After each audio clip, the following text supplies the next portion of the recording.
मृत्युलोकी एक नगर त्याचे नाव पंढरपूर.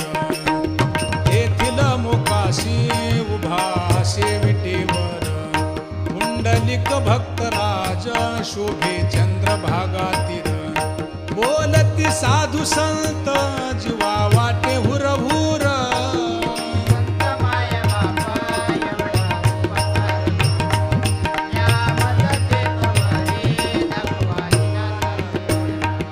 मज नाही हात पाय डोळा पडली झांपड.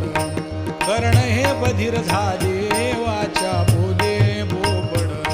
नाक मुख गळू लागले लाळ आणि शेंबूड. स्वाना परिगती झाली अवघे करती हाडहाड.